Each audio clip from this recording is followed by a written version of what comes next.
আল্লাহ নবী নববী শরীফে ওয়াজ করেন, আল্লাহ নবী সাহাবাদের কোনে জানিয়ে দিয়েছেন, ও বাবা সাহাবারা, আমি নবী সাল্লাল্লাহু আলাইহি ওয়াসাল্লাম কত কালাতে স্বপ্নের মধ্যে দেখতে পেলাম, খবরের মধ্যে দেখতে পেলাম, আমি নবী সাল্লাল্লাহু আলাইহি ওয়াসাল্লাম আল্লাহ পাকের কাবা শরীফ তওয়াফ করি, আল্লাহ পাকের কাবা শরীফ তওয়াফ করি। সাহাবারা জানিয়ে দেন, ইয়া রাসূলুল্লাহ, হাবিবাল্লাহ, আল্লাহ পাকের নবী কতদিন কাবা শরীফে যায় নাই, কতদিন কাবা শরীফটা দেখি নাই, একটু যদি যেতেন আল্লাহর কাবাটাকে তওয়াফ করতাম, সামনে থেকে দেখে একটু জিয়ারত করতাম, সামনে থেকে ইবাদত করতাম। আল্লাহ নবী হাও বলেন নাই, নাও বলেন নাই, সাহাবাদের মুখে মুখে, সাহাবাদের কানে কানে খবরটা পৌঁছে গেল। আল্লাহ নবী সাল্লাল্লাহু আলাইহি ওয়াসাল্লামের দরবারে ১,৫০০ সাহাবা আল্লাহ নবীর কাছে হাজির হয়ে গেলেন। হুজুর আপনি কবে যাবেন, হুজুর আপনি কবে যাবেন? আল্লাহ নবী জানিয়ে দেন, ও বাবা সাহাবারা, আমি নবী সাল্লাল্লাহু আলাইহি ওয়াসাল্লাম হাও বলে নাই, নাও বলে নাই, হুজুর একটু যদি যেতেন। আল্লাহ নবী ১,৫০০ সাহাবাকে নিয়ে টুকটুক করে বার হয়ে গেলেন। জনে বলুন সুবহান। নবীদের স্বপ্ন হলো সত্যি। হুজুর স্বপ্ন দেখছেন কাবা শরীফ তওয়াফ করে, হুজুর যেই বলেছেন সাহাবারা বলে, হুজুর চলেন না কাবা শরীফে যাই। হিজরাতের ৬ষ্ঠ বছর হুজুর বার হলেন। প্রথমে হুজুর গেলেন যুলহুলাইফা, এটা হলো মদিনা শরীফের মিকাত। মিকাত মানে হলো সীমানা, একটা নির্দিষ্ট জায়গা। মিকাত হলো একটা নির্দিষ্ট সীমানা জায়গা। আমরা ভারতবাসী, আমাদের মিকাতের নাম হলো ইয়া লামলাম। উলামা হযরতরা জানেন, বা যারা হজ আর উমরা ট্রেনিং এ বসেন তারা জানেন, আমাদের মিকাতের নাম ইয়া লামলাম। মানে ভারতের লোক যদি হজ করতে যায় বা উমরা করতে যায়, এই ইয়া লামলামের আগে তাকে ইহরাম পরে নিতে হবে। ইয়া লামলাম যদি বিনা ইহরামে অতিক্রম করে হজ বা উমরার জন্য ওই ব্যক্তিটাকে একটা দম দিতে হবে, মানে একটা পশুকে জবাই করতে হবে। বিনা ইহরামে যাওয়া যাবে না হুদুদে হারামের মধ্যে। এই আপনার মিকাত অতিক্রম করবে। মদিনা শরীফের লোকেদের মিকাতের নাম হলো যুলহুলাইফা। আল্লাহ নবী সাল্লাল্লাহু আলাইহি ওয়াসাল্লাম এই ১,৫০০ সাহাবাদের নিয়ে যুলহুলাইফায় গেলেন। ইহরাম হয়ে গেল, এবার হুজুর আগিয়ে যাবেন। হুজুর পেয়ে গেলেন কাফেররা রাস্তা আটকেছে, সামনে গেলে বাধা দেবে, যেতে দেবে না। হুজুর রাস্তা পাল্টে আল্লাহ নবী সাল্লাল্লাহু আলাইহি ওয়াসাল্লাম গেলেন এই আপনার হুদাইবিয়া। যে হুজুর হুদাইবিয়ায় গেলেন, আমাদের নবীকে আটকে দিয়েছিল। কাফেররা বলল, আপনাকে আমরা যেতে দেব না। হুদাইবিয়ায় হুজুরকে দাঁড় করিয়ে দিয়েছিল। ওই ১,৫০০ সাহাবাদের নিয়ে হুজুর রইলেন।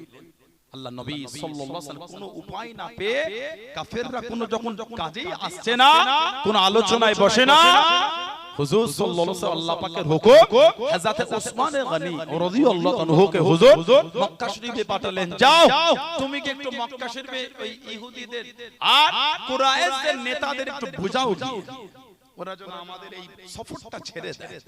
ওসমান ইবনে আফফান চলে গেলেন। উনি খুব ধনী লোক ছিলেন, কারণ একটা প্রভাব ছিল। কুরাইশরা বলল, হবে না, তবে তুমি যখন চলে এসেছো তার ইহরাম পরে আর ওই কাবা শরীফ দেখা যায়, তুমি এক কাজ করো, তুমি তাহলে কাবা শরীফটা তওয়াফ করে চলে যাও, বাকি কারোর হবে না। ওসমান ইবনে আফফান রাদিয়াল্লাহু আনহু বললেন, তওয়াফ তো আমি করব, তবে এখন না। আমি ওসমান তখনই তওয়াফ করব যখন আল্লাহর নবী আমার সামনে তওয়াফ করবেন। জোরে বলুন না সুবহানাল্লাহ। উনি কাবা শরীফটা দেখো কিন্তু তওয়াফ করে নিয়ে চলে এসেছে। আমাদের হলে কি হতো, তওয়াফটা করে নিলেন, তারপরে দলবেদ আবার আসবে। উনি বললেন, না না, তওয়াফ করব, তবে একা না, আল্লাহর নবীর সাথে করব। আল্লাহ নবী সাল্লাল্লাহু আলাইহি ওয়াসাল্লাম কাফেরদের চুক্তি হলো, এই চুক্তির মধ্যে একটা চুক্তি ছিল, এবছর যাওয়া হবে না, আগামী বছরে আসবে না, 3 দিনে বেশি থাকতে দেব, পরের বছরও যে আসবে 3 দিন। আল্লাহ নবী সপ্তম হিজরিতে বার হয়ে গেলেন। ও যুবকেরা, কাবা শরীফের কাছে কাছে চলে গেলেন, কাবা শরীফের সামনে চলে গেলেন। মক্কার কুরাইশরা আল্লাহ পাকের কাবা শরীফ কানা ঘিরে রেখে দিয়ে দেন। আল্লাহ নবী জানিয়ে দেন, আল্লাহ নবী শুনিয়ে দেন, ও বাবা সাহাবী, ও বাবা সাহাবী, তুমি কবিতা বলো বাবা, তুমি কবিতা বলো বাবা, তুমি কবিতা বলো বাবা। কবিতা শুরু হয়ে গেল, কবিতা বলতে লাগেন, কবিতা পড়তে লাগেন। হযরত ওমর রাদিয়াল্লাহু তাআলা আনহু কাছে কাছে জানিয়ে নেন, পাশে গিয়ে জানিয়ে নেন, কবিতা বন্ধ করো, কবিতা বন্ধ করো। আল্লাহ নবী জানিয়ে দেন, ও বাবা সাহাবী ওমর, কবিতা বলতে বারণ করো না, কবিতা বলতে মানা করো না। আমার সাহাবী কবিতা বলার জন্য যে শব্দগুলো চয়ন করে দিয়েছে, মক্কা কাফেরদের দিনের মধ্যে, মক্কা কাফেরদের দিনের মধ্যে আমার সাহাবীর কবিতা খানা তীরের মতো আঘাত করে। জনে বলুন সুবহান, আর একটু জনে বলুন সুবহান। তুমি কবিতা বলতে মানা করছো, যে শব্দ যে ভাষাগুলো চয়ন করে কবিতা বলে, আমার আব্দুল্লাহ ইবনে রাওয়াহা ওর ওই শব্দগুলো কাফেরদের অন্তরে তীরের মতন ধাক্কা দিচ্ছে। বলুন না সুবহানাল্লাহ। আব্দুল্লাহ ইবনে রাওয়াহা উনি ৮ম হিজরিতে শহীদ হয়েছিলেন জঙ্গে মুতা বা মুতার যুদ্ধ। হেরাক্লিস বাদশা রোমকদের বিরুদ্ধে একটা যুদ্ধ হয়েছিল, যে ৮ম হিজরিতে ৩ জন সাহাবা একসাথে গিয়ে মুসলমান হয়েছে। হযরতে খালিদ বিন ওয়ালিদ, হযরতে উসমান ইবনে তালহা আর হযরতে আমর ইবনুল আস রাদিয়াল্লাহু তাআলা আনহুম আজমাইন। হযরতে উসমান ইবনে তালহা ওনার কাছে কাবা শরীফের চাবি ছিল। আল্লাহ নবী সাল্লাল্লাহু আলাইহি একবার বলেছে, এই উসমান ইবনে তালহা, কাবা শরীফের চাবিটা আমাকে দাও। উনি বলেছিলেন হবে না। আমার হুজুর বলেছিলেন একটা সময় আসবে দেখবে যেদিন কাবা শরীফের চাবিটা আল্লাহ আমার হাতে দিয়ে দেবেন। জোরে বলুন না সুবহানাল্লাহ। হযরতে আব্দুল্লাহ ইবনে রাওয়াহা ওই যুদ্ধের সেনাপতি ৩ জনের মধ্যে উনি একজন ছিলেন। হুজুর সাল্লাল্লাহু আলাইহি ওয়াসাল্লাম সাহাবাদের পাঠিয়েছিলেন ৩০০০ আর সেনাপতির দায়িত্ব ছিল ৩ জনের। এক নম্বরে ছিল যায়েদ ইবনে হারেসা রাদিয়াল্লাহু তাআলা আনহু, হুজুর বলেছিলেন উনি শহীদ হয়ে গেলে ২ নম্বরে ঝান্ডা তুলবে আমার জাফর ইবনে আবি তালিব, আমার নিজের চাচার ছেলে রাদিয়াল্লাহু আনহু। আর ৩ নম্বর আব্দুল্লাহ ইবনে রাওয়াহা। হযরত আব্দুল্লাহ ইবনে রাওয়াহা যখন বাড়ি এসেছিল, মানে প্রথম দুটো সেনাপতি শহীদ হয়ে গেছে, ৩ নম্বরে উনি যখন ঝান্ডা তুলে নামবে, মনের মধ্যে একটা ইতস্তত ভাব চলছে যে আমি যাব, আমিও তাহলে শহীদ হয়ে যাব। এই যে মনের অবস্থা, সঙ্গে সঙ্গে হুজুর মনকে কবিতা বলতে শুরু করলেন, এই মন, শহীদ তোকে হতেই হবে। বলুন না সুবহানাল্লাহ। মন, শহীদ তোকে হতেই হবে। তুই যদি আজকের এই যুদ্ধের ময়দানে স্বেচ্ছায় যদি না যাস, তোকে জোর করে নিয়ে যাওয়া হবে, তবে শহীদ তোকে হতেই হবে। এক ফোঁটা নাপাক পানি তুই তৈরি, তোমার আমার এত অহংকার কিসে? নিজে নিজেকে কবিতা শোনা, অন্যকে নাই, নিজেকেই বলছে। মন, আজকে যদি তুই মারা যাস, শহীদ হ, আল্লাহ তোর জায়গাটা জান্নাত করে দেবে। তবে আজকে যদি তুই বেঁচে যাস, মরণ তোর একদিন হবে হবে। মন, শহীদ তোকে হতেই হবে। যদি স্বেচ্ছায় না যাস, তোকে জোর করে যুদ্ধে নিয়ে যাওয়া হবে। বলুন না সুবহানাল্লাহ। ওনাকে হুজুর বলে কবিতা বলে, যেই কবিতা বলেছে ওমর ফারুক মানা করছে। হুজুর বলে মানা করুন, ওর কবিতার শব্দ চয়নগুলি কাফেরদের দিলে তীরের মতো ধাক্কা দিচ্ছে। বলুন না সুবহানাল্লাহ। এই ৬ষ্ঠ হিজরি শর্ত হলো পরের বছর আসবেন, ৩ দিনে বেঁচে থাকা হবে না। আর একটা শর্ত ছিল, মক্কা শরীফের কোন লোক যদি মদিনা শরীফে যায়, ওনাকে কিন্তু ফিরিয়ে দিতে হবে। তবে মদিনা শরীফের কোন লোক যদি আমাদের মক্কা শরীফে চলে আসে, ওনাকে আমরা ফিরিয়ে দেব না। সোশ্যাল সাইটে নেটে দেখে একটা মুসলিম মেয়ে অন্যজনের সঙ্গে বার হয়ে চলে গেল, পুরো একদম মেইনস্ট্রিম মিডিয়াগুলো খবরগুলো কভার করছে। অমুক জায়গায় মুসলিম মেয়ে অন্য ধর্ম কবুল করে সে বিবাহ করেছে, ধর্ম চেঞ্জ করেছে। হই হই চলে মেইনস্ট্রিম মিডিয়া, ভারতবর্ষের নামকরা মিডিয়া, ছোট ছোট ইউটিউবার গুলো না, মেন মিডিয়া খবর করছে। ঠিক না? কোন দ্বিমত নয়, কোন দ্বিমত। একটা যদি অন্য সম্প্রদায়ের মহিলা যদি ইসলাম ধর্ম কবুল করে, সেটা গোটা ভারত হই হই চলছে। কেন হলো, কে করলো, কিভাবে হলো, কেন ভাই? মুসলিম মেয়েটা ধর্ম চেঞ্জ করলো, কনভার্ট হলো, তখন মুসলমানরা তো এইভাবে করে না। অন্যজন ইসলাম এলে অন্যজন এমন করছে কেন? নিয়ম হলো সবার জন্য হোক, ধর্ম পরিবর্তন যদি অপরাধ হয় ব্যান্ড লাগিয়ে দেওয়া হোক, কেউ কারো ধর্ম চেঞ্জ করতে পারবে না। ঠিক না? আমি তো অন্য সম্প্রদায়কে ছোট করি। একটা ইসলামে যখন ছেলে বা মেয়ে অন্য ধর্মে কনভার্ট হয়ে গেল, তখন আপনি বলছেন হই হই করে কেন হলো, কি আপনার খুশি হলে লিখছেন তার দায়িত্ব আমি লব, এর দায়িত্ব আমি লব, ওর দায়িত্ব আমি লব। তখন অন্য ধর্মের কেউ ইসলামে আসে, তখন লাভ জিহাদ হয়ে গেল।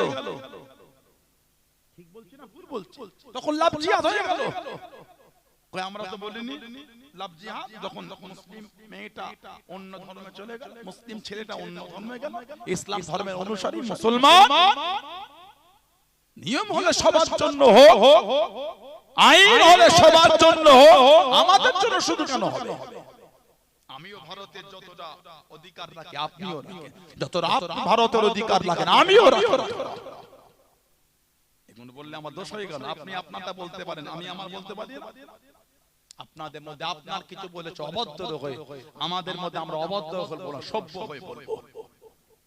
ইসলাম আমাকে অভদ্রতা শেখায় না, সভ্যতা শিখিয়েছে। তা বলে আমি এটা বলবো না ওই যিনি অভদ্র হয়ে বলছে ওনার ধর্ম নাকি অভদ্র শেখায়। কোন ধর্ম অভদ্র শেখায় না। ধর্ম শেখায় ভালোবাসা, ধর্ম শেখায় প্রেম, ধর্ম শেখায় মেলবন্ধন, ধর্ম শেখায় ভালোবাসা। কথা ঠিক না ভুল? এবার কেউ ধর্মের নাম করে অধর্ম হয়ে কথা বললে ওটা ওটা বলে তার ধর্মকে আমি তো ছোট বড় কথা বলছি না। আল্লাহ আমাদের ফিতনা থেকে হেফাজত করে, বলুন আমিন। বাংলাও যেন দিন দিন কেমন একটা হয়ে যাচ্ছে। ঠিক না ভুল বলছি? বাংলাও যেন দিন দিন কেমন হয়ে যায়। আজকে আপনার তাল লাগাই জলসা, বাজারে গিয়ে দেখে শুধু মুসলমানরাই দোকান দিয়েছে। কথা বলছেন? এই এত দোকান আজকে জলসায় বসেছে শুধু মুসলমানরা, বিভিন্ন সম্প্রদায় বসতেই পারে, কেন বসবে না? গরিব মানুষ দুটো বিক্রি করে সংসারটা সচ্ছলতার সাথে চালাবে বলে এসেছে। এতে তো কারো দ্বিমত হওয়াটা উচিত না। যদি এই বেচাকেনা, আমি যেমন বললাম পুতুল বিক্রি, দোকানদার ভাই পুতুলটা বিক্রি করো না, অন্য কোন বিক্রি করো, বলে আপনি ওই দোকানটা ভেঙে দেবেন না? ও তো অভদ্র, ও তো অসভ্য, ও তো নোংরা, ও তো বর্বর। যদি কোন দ্বিমতের জিনিস হয় অবশ্যই বলবো, সেটা ঝগড়া করে নয়, সভ্যতার সাথে বলবো। কদিন আগে দেখলাম কিছু হিংস্র নোংরা হীন মানসিকতা ওই কলকাতা ব্যারিকেডে আমার হিন্দু ভাইদের 5 লক্ষ মানুষের মুখে গীতা পাঠ, 5 লক্ষ কেন 5 কোটি হবে, কারো দ্বিমত নাই তো, যে যার ধর্ম পালন করবে, কি আছে এতে আমাদের? যদি ধর্মের বিধানটা যদি নিজে মানার জন্য হয় ওটা ভালো, অন্যকে ভয় খাওয়াবার জন্য না হয়। আপনি 5 লক্ষ গীতা পাঠ করেছেন, 5 লক্ষ বাইবেল পাঠ কেউ করবে? জৈন ধর্মের লোকেরা 5 লক্ষ আমাদের ধর্মগ্রন্থ পাঠ করবে, 5 লক্ষ কেন 7 লক্ষ করবে। মুসলমান 4 লক্ষ করবে না 8 লক্ষ করবে, কি আছে? এই পাঠ করাটা কাউকে যেন থ্রেট দেয়া না হয়। যা ধর্মের বিধানে মজবুত হয়ে করবে, এতে চিন্তার কি আছে? কথা ঠিক না? এত অশান্তি এই জাতীয় জলসা হচ্ছে, এলাকার হিন্দু ভাইরা ভয় খেয়ে গেল। কিরে তোদের জলসা কবে হবে রে? তোদের ফুরফুরা খুঁজির কোন আসে, খুব ভালো রে। ওই কেন্দ্র আলেমটা গতবারে এসে অজ করলো, খুব ভালো রে, বলে না? কথা বলছেন না কেন? এটাই তো আমাদের মেলবন্ধন, এটাই তো ভ্রাতৃত্ব। কিরে তোদের বাড়ি সেই তোরা কি করিস 3 দিনের কীর্তন এবারে করবি না? হ্যাঁ হবে হবে। তোরা ওই হরে কৃষ্ণ করিস তোদের বাড়িতে করবি না? হ্যাঁ হবে, ঠিক আছে। যে যার ধর্ম যে যার পালন করবে, ঝগড়া অশান্তির কি আছে এগুলো? একটা কয়েকজন অসভ্য অভদ্র নোংরা হীন মানসিকতা একটা খুড়া একটা ভাই ওই ব্রিগেডে সেদিন প্যাটিস বিক্রি করতে গেল, চিকেন প্যাটিস, ওষুধ থেকেও খারাপ হলো, লেংচে লেংচে লাঠি মারছে, কানা খোরা একদম বাড়া হয়েছে, লেংচে লেংচে লাঠি, কি অভদ্রতা! চিকেন প্যাটিস খান না, না না বলে দাও ভাই, চলে যায়, এখানে বিক্রি হয়ে গেল, বিক্রি করবে না, দিন আনা দিন খায়। ওই বাক্সর প্যাটিসটা বিক্রি করে 500-700 টাকা লাভ হয়, ওর মধ্যে 200 টাকা সঞ্চয় হয়, 300 টাকা সংসারে ব্যয় হয়। আপনি কি বুঝবেন গরিবের কষ্টটা? লোকের কাছে চেয়ে মেগে খেলে সেদিন বুঝবেন। লোকের ছেলে বড় লোক হয়ে গেছেন তো, গরিবের মাল মেরে খেয়ে ধনী হয়ে গেছেন তো, আপনি কি গরিবের কদর করছেন? লা হাওলা ওয়ালা কুওয়াতা ইল্লা, বাংলার পরিবেশ কিন্তু এটা ছিল না। আল্লাহ পাক আমাদের বাংলায় শান্তি দান, বলুন আল্লাহুম্মা আমিন। জাতি ধর্ম বর্ণ নির্বিশেষে সব ধর্মের মধ্যে আল্লাহ ভাতৃত্ব মেলবন্ধন কাঁধে কাঁধ মিলিয়ে চলাফেরা তৌফিক দান করে, বলুন আমিন।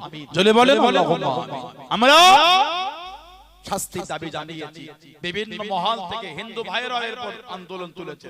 আমরা চাই এই নোংরা কাজ যে করে তার শাস্তি হোক। কথা ঠিক না ভুল? আমার ভাইয়েরা, বাচ্চানেরা, ছেলেরা, যুবকেরা, সেদিন নিয়ম হলো মক্কা শরীফের কেউ যদি মদিনা শরীফে চলে যায় ওনাকে আমাদের হাতে ফেরাতে হবে, তবে মদিনা শরীফের কেউ এলে আমরা ফিরিয়ে দেব না। সাহাবাদের মনটা খারাপ, হুজুর একই চুক্তি হয়। হুজুর বলেন বসো, মেনে নাও। কেন? আমার হুজুর তো নিজের ইচ্ছায় মানছে না, ওটা ওটা আল্লাহ পাকের হুকুমে আমার হুজুর মানছে। বলুন সুবহানাল্লাহ। ওমা ইয়ানতিকু আনিল হাওয়া ইন হুয়া ইল্লা ওয়াহয়ুন ইউহা, বলুন সুবহানাল্লাহ। হুজুর চুক্তি করে এলে এর 1 থেকে 1.5 বছরের মধ্যে চলে এসেছিলেন নাম হযরতে আবু বসির রাদিয়াল্লাহু তাআলা। জানার হাতে আর পায়ে চেন দিয়ে ওনাকে মক্কা শরীফে ওই কুরাইশরা বেঁধে রাখতো। এত মারতো ওনাকে, শরীরের চামড়াগুলো ফেটে রক্ত ঝরছে। কেন? উনি মুসলমান হয়ে গিয়েছে। আহা, উনি মুসলমান। কোন একদিন চেনটা ছটিয়ে খুলে ছুটে ছুটে ছুটে ছুটে কোন ঘোড়ার পিঠে চেপে, উটের পিঠে চেপে আবার হেঁটে হেঁটে ছুটে ছুটে মক্কা শরীফ থেকে মদিনা শরীফে চলে গেছে। সাহাবারা বলেছেন যে রাস্তা থেকে হযরত আবু বসির হুজুর এসেছেন, গোটা রাস্তায় খালি রক্ত টপকেছে। আহা, আল্লাহ নবীর কাছে দেখে দাঁড়িয়ে গেলেন।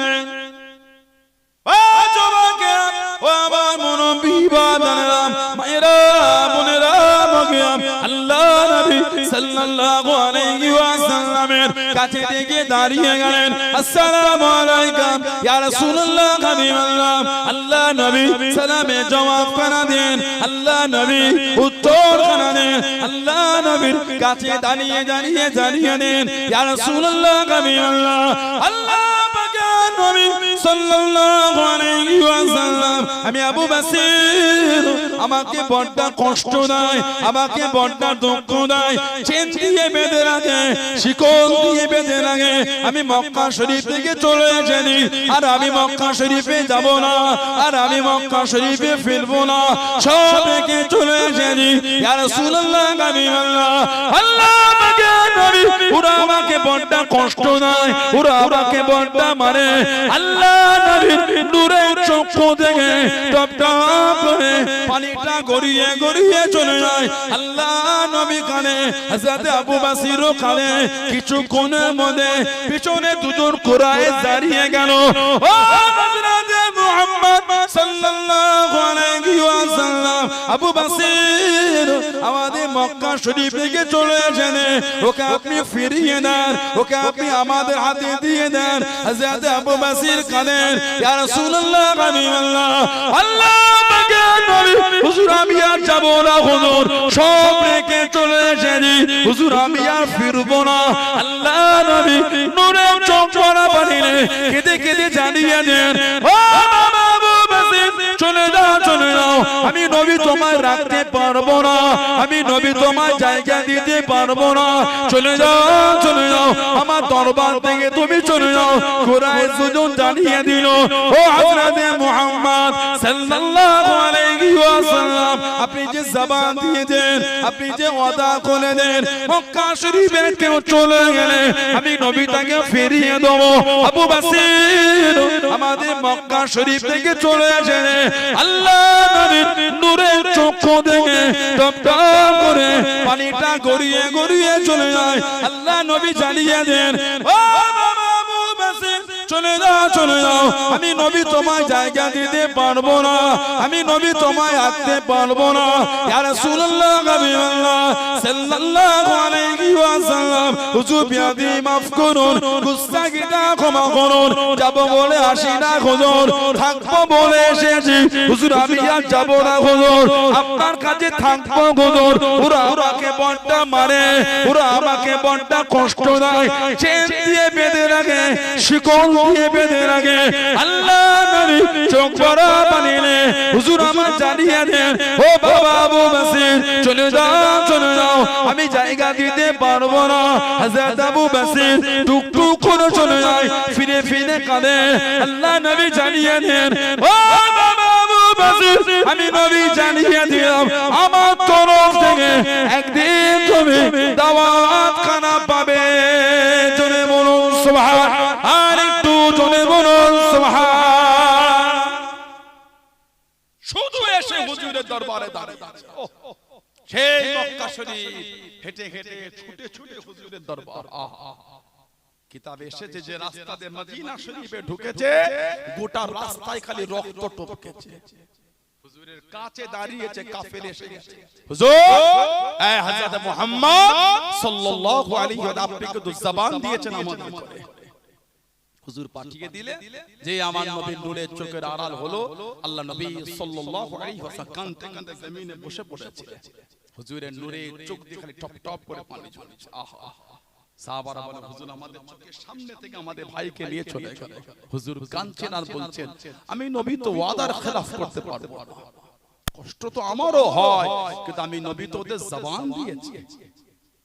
বেশ কিছুটা নিয়ে চলে গেল, দাঁড়িয়ে দাঁড়িয়ে একটু খালি রেস নিতে নিতে বসেছে তিনজন। কাফের দুটো বলে, আবু বাসির যে নবীর ভালোবাসায় এত কষ্ট করে এলে, সেই নবীও তোমায় জায়গা দিল। ওহ কি ঈমান সাহাবাদের। হযরত আবু বাসির রাদিয়াল্লাহু আনহু, এই কুরাইশ বেঈমান জাহান্নামী, আমার হুজুরের প্রতি যে ভালোবাসাটা ছিল, ওই ভালোবাসাটা আমার হুজুরের প্রতি আরো বেড়ে গেল। বলুন না সুবহানাল্লাহ। আর একটু জোরে বলা গেল না? কেন? আল্লাহ নবী আমার এত কষ্ট দেখেছে, তোরা আমাকে এত মারিস, এত কষ্ট দিস, কিন্তু হুজুরের ওয়াদা ভঙ্গ করে। হুজুরের প্রতি যে আমার ভালোবাসা ছিল, ওই ভালোবাসা আমার আরো বেড়ে গেল। হুজুর আমার এত কষ্ট দেখলো, হুজুর কিন্তু হুজুরের ওয়াদার জায়গায় মজবুত আছে। বলুন না সুবহানাল্লাহ। হযরত আবু বাসির রাদিয়াল্লাহু আনহু দেখছেন দুজন ব্যাগের ভিতর থেকে খাজুর বার করে খাচ্ছে। হযরত আবু বাসির হুজুর বললেন, তোমাদের তলোয়ারটা কত সুন্দর, একটু আমাকে দেবে? তোমাদের তলোয়ার কত সুন্দর, একটু আমাকে দেবে? তলোয়ারটা দেয়া হলো। হুজুর দেখতে দেখতে দুটো মধ্যে একজনকে জাহান্নামে পাঠিয়ে দিয়েছে, আর একজন ওখান থেকে কোন ক্রমে ছুটে পার হয়ে গেছে। হযরতে আবু বাসির রাদিয়াল্লাহু আনহু উনি দাঁড়িয়ে দাঁড়িয়ে কাঁদছেন। মক্কা শরীফও গেলেন না, আর মদিনা শরীফও যাচ্ছেন না। কেন? যদি মদিনা শরীফে যায়, আল্লাহর নবী আমাকে তো আবার পাঠিয়ে দেবেন। হুজুর তো হুজুরের ওয়াদা ভঙ্গ করবে। উনি রাস্তায় একটা জঙ্গল দেখে ওইখানটায় উনি রয়ে গেলেন। বলুন সুবহানাল্লাহ। এই খবরটা চতুর্দিকে ছড়িয়ে গেল। মক্কা শরীফে কেউ মুসলমান হলে টুক টুক করে উনার কাছে চলে আসে, মদিনা শরীফে যেত না। আবার কেউ মুসলমান হলে উনার কাছে চলে আসে, মদিনা শরীফে যেত। আবার কেউ মুসলমান হলে উনার কাছে চলে আসে, মদিনা শরীফে যেত না। মানে মদিনা শরীফে গেলেই তো হুজুর পাঠিয়ে দেবেন। কেন? হুজুর তো ওয়াদা করেছে, হুজুর তো ওয়াদার খেলাফ করবে না। ওই রাস্তা থেকে কুরাইশরা গেলে ওনারা বাঁধা দিতেন। কম বেশি 300 জনের কাফেলা হয়ে গেল।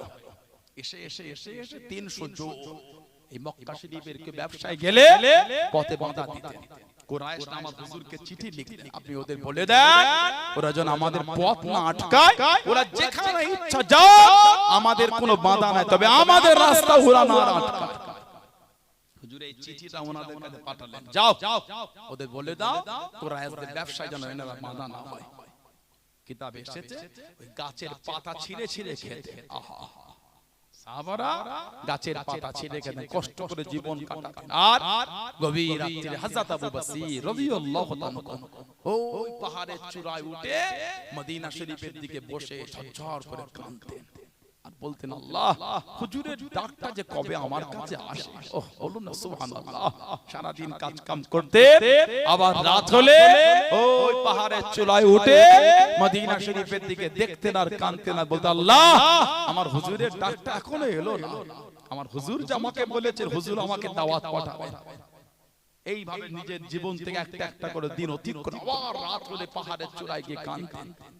হযরত আবু বসির রাদিয়াল্লাহু আনহু অসুস্থ হয়ে গেলেন, বিছানায় পড়ে গেলেন, বিছানা শয্যাশায়ী। সাহাবারা বলছেন, এই আবু বসির, এত অসুস্থ হয়ে গেলে এখনো হুজুরের দাওয়াত এলো না। তুমি যে প্রায় বলতে হুজুর তোমাকে দাওয়াত পাঠাবে, হুজুর তোমাকে ডাক ডেকে পাঠাবে। হযরত আবু বসির ওই বিছানায় শুয়ে শুয়ে বলতেন, আল্লাহর রাসূল যখন আমাকে বলেছেন হুজুর আমাকে দাওয়াত পাঠাবেই পাঠাবে, বলুন না সুবহানাল্লাহ। আর একটু জোরে বলা গেল না? আল্লাহ নবী সাল্লাল্লাহু আলাইহি সাল্লাম উনি সাহাবী পাঠিয়ে দিলেন, যাও আমার আবু বসিরকে বলো আমি নবী দেখেছি। হুজুর সাহাবী চলে এলেন, হযরত আবু বসিরকে বললেন যে হুজুরের দরবার থেকে সংবাদ এসেছে। এত খুশি হয়ে গেলেন, সাহাবীকে বললেন, এই হযরত আবু বসির রাদিয়াল্লাহু আনহু, হুজুর আপনাকে ডেকে পাঠিয়েছে, হুজুর দাওয়াত দিয়েছে। এত খুশি হয়ে গেলেন, ওই অসুস্থ হয়ে বিছানায় শুয়ে শুয়ে উনি ভালোবাসায় পড়া শুরু করলেন, আশহাদু আল্লা ইলাহা ইল্লাল্লাহু ওয়াহদাহু লা শারীকা লাহু ওয়া আশহাদু আন্না মুহাম্মাদান আবদুহু ওয়া রাসূলুহু সাল্লাল্লাহু আলাইহি ওয়াসাল্লাম। হযরত আবু বসির ইন্তেকাল হয়ে গেলেন, ইন্না লিল্লাহি ওয়া ইন্না ইলাইহি রাজিউন। সেই সাহাবাদের ভালোবাসার দিকে তাকিয়ে গোটা রাস্তায় খালি রক্ত টপকেছে, ঈমানের জায়গা থেকে সরে নেই, বলুন না সুবহানাল্লাহ। আর একটু জোরে বলবেন না সুবহানাল্লাহ। আমরা তো হুজুরকে ভালোবাসতেই পারি না, হুজুরের মুহাব্বত আমাদের অন্তরে তৈরি হয়। আল্লাহ নবী মদিনার জমিনে চলে গেলেন। ও যুবকে, ও আমার মুরব্বি বাবারা, মায়েরা, বোনেরা, বগিয়াম, মানাটা কাকে বলে, মুহাব্বত কাকে বলে?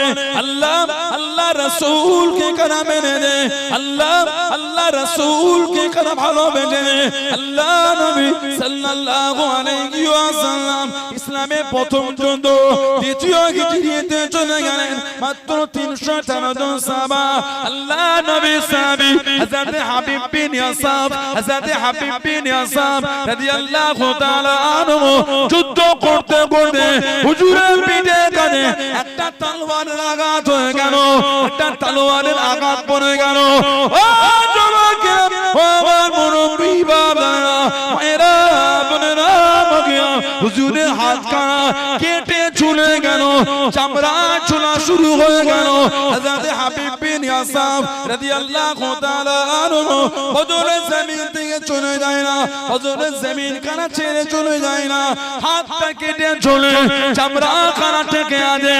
ও যুবকেরা, আল্লাহ নবীর কাছে দেখে দাঁড়িয়ে গেলেন, আল্লাহ নবীর পাশে দেখে দাঁড়িয়ে গেলেন।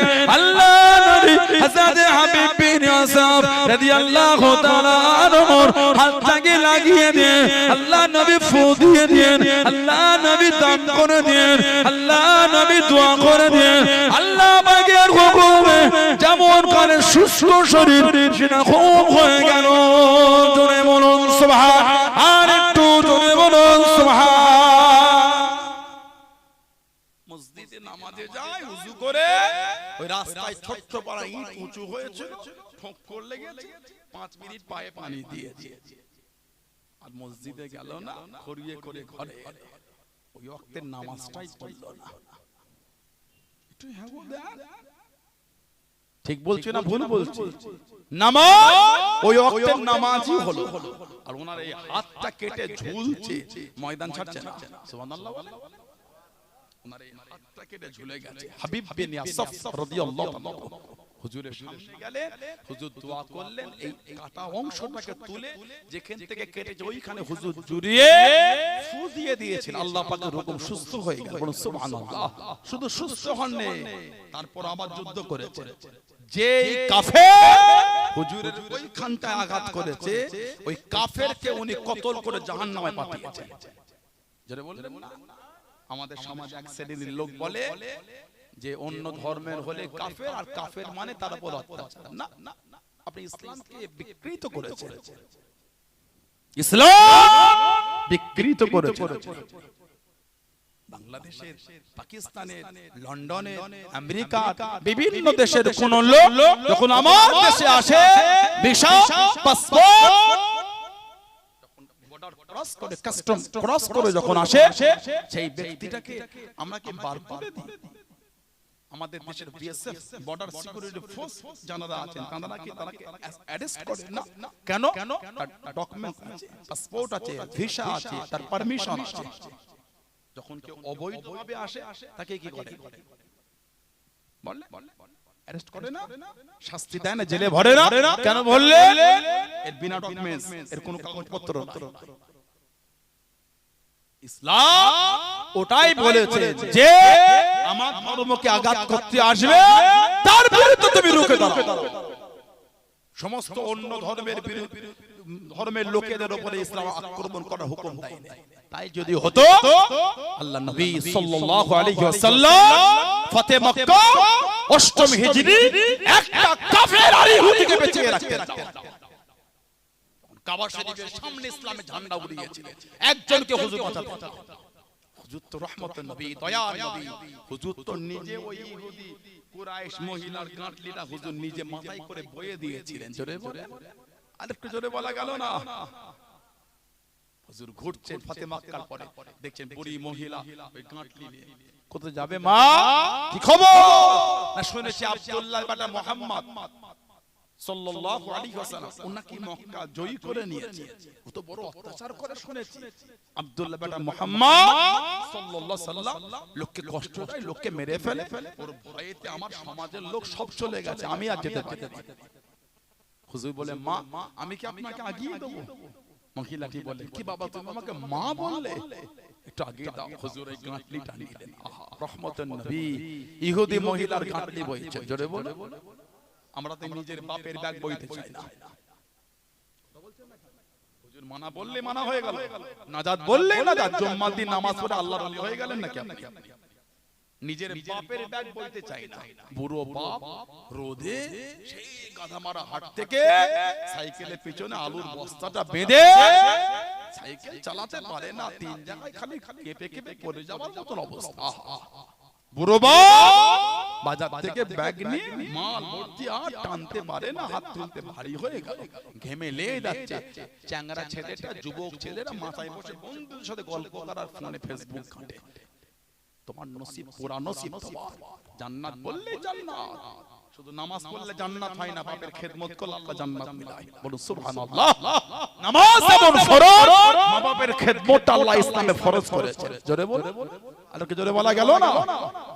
জুমায় একদিন গিয়ে ভেবেছে আমি তো আল্লাহর ওলি হয়ে গেলাম, বোদা টালদানা গ্রামে আমি তো ওলি শ্রেষ্ঠ ওলি, জুম্মা দিন পাঁচ কথাটা আমার রেখা লা হাওলা ওয়ালা কুওয়াতা ইল্লা বিল্লাহ। ভালো হও, পরিবর্তন হও। হুজুর ইহুদি মহিলার গাঁটলি বইছে, আমি আপনি তো আমাদের মায়ের গাঁটলি বইতে চাই না।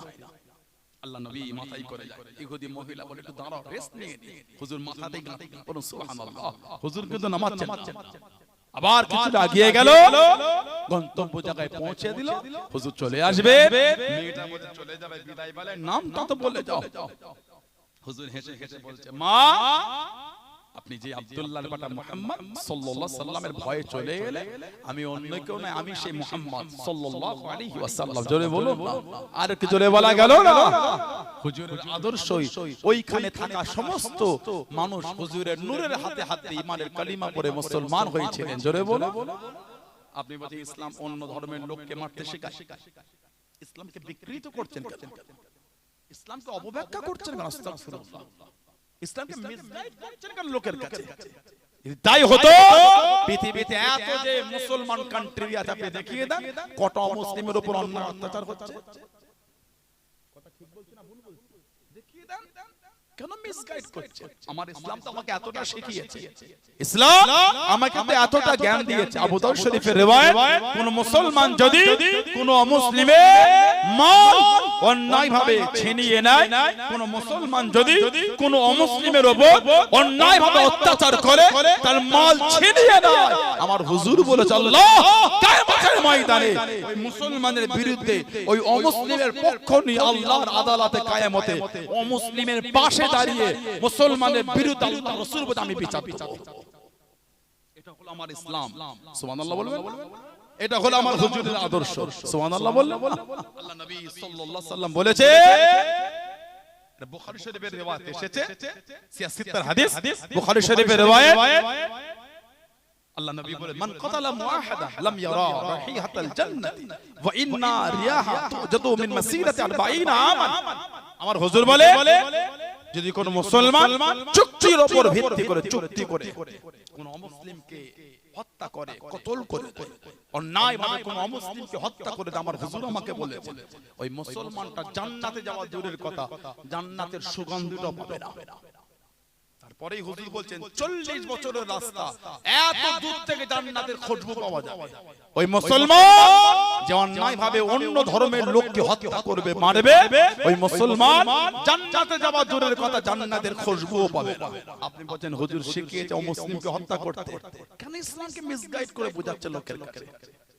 ইসলাম যদি এইটাই হতো তাহলে গোটা পৃথিবীতে হাজার হাজার নয় লক্ষ লক্ষ মানুষ আজও ইসলামের ছায়া তলে আশ্রয় নেওয়ার জন্য ছুটে আসতো না। কথা ঠিক? গোটা পৃথিবীতে হাজার হাজার মানুষ ইসলামের নূরের কলিমা পড়ে বর্তমান মুসলমান হয়ে যাচ্ছে। জোরে বলো, আর কি জোরে বলা গেল না? আপনি আলোকে চেপে রাখতে পারবেন না, আলো আপনি আলোকে দাবিয়ে রাখতে পারবেন না, আলোকে যতই চাপার চেষ্টা করেন পারবেন না। আমার এই মোবাইলের ফ্ল্যাশ চলছে, লাইটের পুরো তেজ না দেখতে পেল, লাইট জ্বলছে বলে বুঝতে পারছেন। ইসলামকে আল্লাহ এরকমই করেছে। ইসলাম নূর, ইসলাম জ্যোতি। এই ইসলামের নূর আপনি যতই চাপার চেষ্টা করে, যাই দিয়ে চাপেন, আল্লাহ ইসলামের নূরকে গোটা পৃথিবীতে আল্লাহ কিয়ামত পর্যন্ত ছড়িয়েই রেখে দেবেন। জোরে বলো, আর একটু জোরে বলা গেল না? কি জুলুম শুরু হয়ে গেল পেপার পত্রিকায়, বিভিন্ন ইউটিউবের ফেসবুকের কমেন্ট গুলো পড়ার মতো নয়। বাংলা অমুক হয়ে গেল, ভারত অমুক হয়ে গেল। আরে ভাই সবই তো তোরা। প্রাইম মিনিস্টার মুসলমান না, রাষ্ট্রপতি মুসলমান না, স্বরাষ্ট্রমন্ত্রী মুসলমান না, সবই তো অন্য, সবই তো অন্য। তারপরও বলছেন ভারত মুসলমান হয়ে গেল। কেন এগুলো বলে? কেন সমাজটাকে অশান্তির সমাজ তৈরি করছে? আসেন না কাঁধে কাঁধ মিলিয়ে শান্তিতে যে যার ধর্ম শান্তি পালন করে একটু কাঁধে কাঁধ মিলিয়ে চলার চেষ্টা করে। ঠিক না ভুলবো? আল্লাহ আমাদের করে এই বুদ্ধিটা আল্লাহ দিয়ে দেয়। বলেন আমিন, বলেন আল্লাহুম্মা আমিন। হযরতে হাবিব বিন ইয়াসার রাদিয়াল্লাহু আনহু ওনার কাঁধ কেটে ঝুলছে, কিন্তু ময়দান উনি ছাড়ছেন না। সুবহানাল্লাহ। আর আমাদের পায়ে ঠক্কর লেগে গেলে 3 দিন নামাজ বন্ধ। বিয়ে হলো তো আমার মনে হয় বিয়ে বাড়ি যাদের বাড়ি বিয়ে হয় ওরা মানে ওই দরখাস্ত দিয়ে 10 দিনে ছুটি নিয়েছে নামাজ পড়তে না। ছোটবেলায় দরখাস্ত স্কুলে দিতাম, আমাদের বাড়িতে একটু জলসা আছে, বিয়ে গেছে, ভাইয়ের বিয়ে, একটু ছুটিটা মঞ্জুর। আগে দরখাস্ত দিতে হতো, ছোটবেলায় না দিলে মারতো তো। হেডমাস্টার কে রে ঘরে যাবে কেন? স্যার এই বাড়িতে বিয়ে 2 দিন ছুটি লাগবে। ও আচ্ছা তাই ঠিক তো, আচ্ছা চলে যা। আমার মনে হয় বাড়িতে বিয়ে ও 10 দিন মনে আল্লাহ পাকের দরবারে দরখাস্ত দিয়ে ছুটি নিয়েছে, নামাজ পড়তে হবে না। হই হই করে বিয়ে হচ্ছে, লাখ লাখ টাকা খরচা, 10-15 লাখ খরচা করেছে। কে দিল এত টাকা? বলে কে দিয়েছে? জোরে বলে আল্লাহ। আল্লাহ ভালোবেসে এত মাল দিলে বলেই তো এত বড় করে বিয়ে শাদী করতে পেরেছে। আল্লাহ এত বরকত দিয়েছে, এত খরচা করতে পেরেছেন। আল্লাহ হুকুম মেনে 5 মিনিট কি আসরের নামাজটা পড়তে পারলেন? এত নাশকর হয়ে গেলাম কেন? এত অভদ্র হয়ে গেলাম আমরা কেন? বলে দোকানে প্রচুর কাস্টমার, কি হলো? ভাত খাবার সময় নামাজ পড়েছে, পাগল দম ফেলতে পারছি না, এত কে পাঠালো বলেন তো? দোকানে খরিদ্দার কে পাঠিয়েছে? আল্লাহ পাঠিয়েছে। আল্লাহ ভালোবেসে খরিদ্দার পাঠালো, 5টা খরিদ্দার চলে যাক, আল্লাহ ভালোবেসে এত খরিদ্দার দিল। আমি কেমন বান্দা, আল্লাহর বিধান মেনে মাগরিবের নামাজ 15 মিনিট ধরে পড়তে পারলাম না। এত নাশকর বান্দা কেন? আল্লাহ তো পাঠিয়েছে এত খরিদ্দার। বলুন না সুবহানাল্লাহ। তাহলে আমরা অর্থ চিনি, আল্লাহর বিধান চিনি না। এজন্যই তো গজব আমাদের। আল্লাহ পাক কোরআন শরীফে বলেছেন জাহারাল ফাসাদু ফিল বাররি ওয়াল বাহরি বিমা কাসাবাত আইদিহিন্নাস। জলভাগে আর স্থলভাগে যা কিছু হয়, যা কিছু ঘটে, সব আমাদের কর্মের ফল। মিলিয়ে না? যেভাবে ভূমিকম্প শুরু হয়েছে, ইজা জুলজিলাতিল আরদু জিলজালাহা ওয়া আখরাজাতুল আরদু আসকালাহা, জমিন তার নিচে যা সব বার করে দেবে। হচ্ছে তো গত 15 দিন আগে বাংলাদেশে এক সপ্তাহে 15 থেকে 20 বার ভূমিকম্প হয়েছে।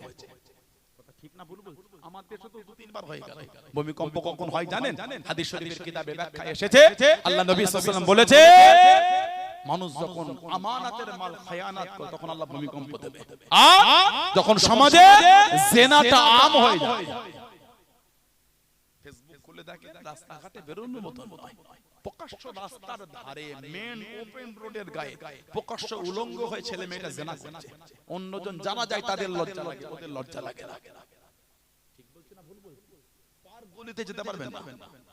সমাজে যে পার্কগুলি হয়েছে, ফুলের গাছ লাগিয়েছে, বাচ্চাদের দোলনা করেছে, একটু ছোট্ট পুকুর করেছে, প্যাটেলওয়ালা নৌকা লাগিয়েছে, প্যাটেল করে করে ঘুরে ওই পার্কগুলি এখন যাওয়ার মতো নয়।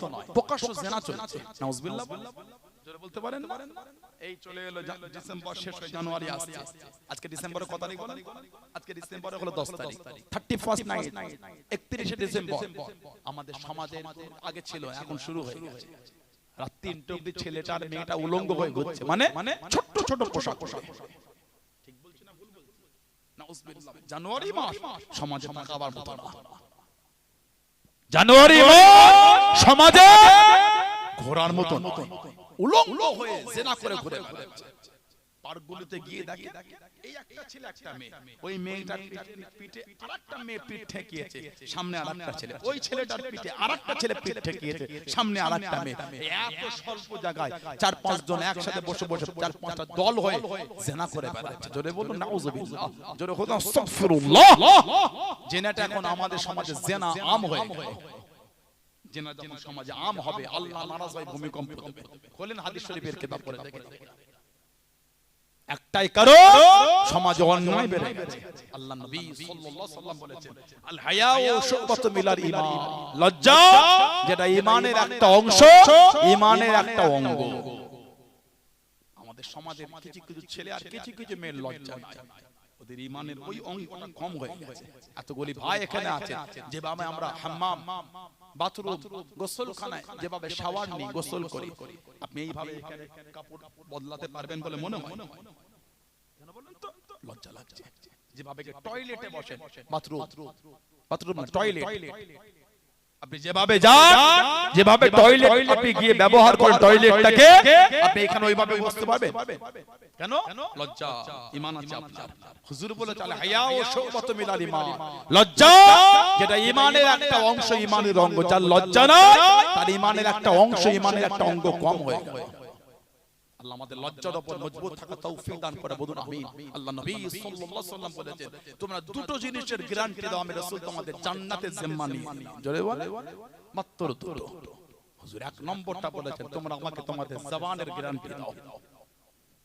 হুজুর কিন্তু 10টা বলেন, দুটো বলেছেন। এই দুটোর মধ্যে এক নম্বর হলো জবান। তোমরা যদি আমাকে জবানের গ্যারান্টি দাও, আমি নবী তোমাদের জান্নাতের জিম্মা। জবানটাকে আল্লাহ অনেক বড় জিনিস করে। মানুষ এতেই মিথ্যা বলে, মানুষ এতেই হারাম খায়, মানুষ এতেই গালি দেয়। জবান যদি লাগাম লাগাতে পেরেছে, বর্তমান সময় আপনি বর্তমান সময় একটা ওলির দরজায় পৌঁছে যাবেন। জোরে বলুন। 2 নম্বর, তোমরা যদি আমাকে তোমাদের লজ্জা স্থানের গ্যারান্টি দিতে পারো, মানে লজ্জা স্থানকে তোমরা যদি হেফাজত করো, আমি রাসূল তোমাদের জান্নাতের গ্যারান্টি দিয়ে দিলাম। জোরে বলুন।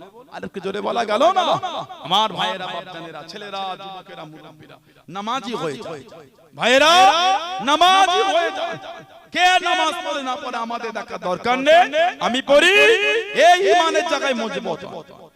কে পড়ে আর না পড়ে আমার দেখার সময় না, আমি পড়ি, এই ঈমানে মজবুত। আল্লাহ নবী উহুদের জমিনে চলে গেলেন। ও যুবক, আল্লাহ নবী সাল্লাল্লাহু আলাইহি ওয়াসাল্লাম ইসলামের দ্বিতীয় যুদ্ধ, দ্বিতীয় হিজরিতে উহুদের ময়দানে চলে গেলেন। আল্লাহ নবী সাল্লাল্লাহু আলাইহি ওয়াসাল্লামের একজন সাহাবী হযরত কাতাদা ইবনে নোমান, হযরত কাতাদা ইবনে নোমান রাদিয়াল্লাহু তাআলা আনহুর একটা চোখ বার হয়ে গেল কাফেরদের আক্রমণে, শত্রুদের আক্রমণে একটা চোখ ঝুলে গেল। ময়দান ছেড়ে চলে যাচ্ছে না, জায়গা ছেড়ে চলে যায় না। হযরত কাতাদা ইবনে নোমান রাদিয়াল্লাহু তাআলা আনহু আল্লাহ নবী সাল্লাল্লাহু আলাইহি ওয়াসাল্লামের কাছে থেকে দাঁড়িয়ে গেলেন, সামনে থেকে দাঁড়িয়ে গেলেন। আল্লাহ নবী সাল্লাল্লাহু আলাইহি ওয়াসাল্লাম হযরত কাতাদা ইবনে নোমান রাদিয়াল্লাহু তাআলা আনহুর ওই চোখটাকে আল্লাহ নবী আস্তে আস্তে চোখের ওই জায়গাতে রেখে নে হুজুর আমার দোয়া করে দেন আল্লাহ পাকের হুকুমে হযরত কাতাদা ইবনে নোমান রাদিয়াল্লাহু তাআলা চোখটাকে সুস্থ করে দিলেন জোরে বলুন সুবহান আর একটু জোরে বলুন সুবহান শরীফের মধ্যে মাওলানা হযরত কাতাদা ইবনে নোমান রাদিয়াল্লাহু তাআলা আনহু হুজুর আমার জানিয়ে দেন হুজুর আমার শুনিয়ে দেন ও রাসূলুল্লাহ সাল্লাল্লাহু আমি কাতাদা ইবনে নোমান আমার যে চোখটা ভালো ছিল আমি কাতাদা ইবনে নোমান আমার যে চোখটা বার হয়ে গেল আল্লাহ নবী যে চোখটা আমার দোয়া করে দেন আমি কাতাদা ইবনে নোমান আমার ভালো চোখে থেকে এই চোখে আমি আগে থেকে আরো ভালো দেখতে পাচ্ছি জোরে বলুন সুবহান আর একটু জোরে বলুন সুবহান একটা চোখ আর কাফেরদের আক্রমণে এই ভেতর থেকে ঝুলে গিয়েছিল উনি বলছেন হুজুরের কাছে গেলাম ময়দান ছাড়ে নেই ময়দানে দাঁড়িয়ে যুদ্ধ করছে জোরে বল কবে ইসলামের দ্বিতীয় যুদ্ধ তৃতীয় যে যুদ্ধে সেনাপতি ঝান্ডা হুজুর একজনকে দিয়েছিলেন ওনার নাম হযরত মুসআব বিন উমাইর রাদিয়াল্লাহু 40 বছরের সাহাবী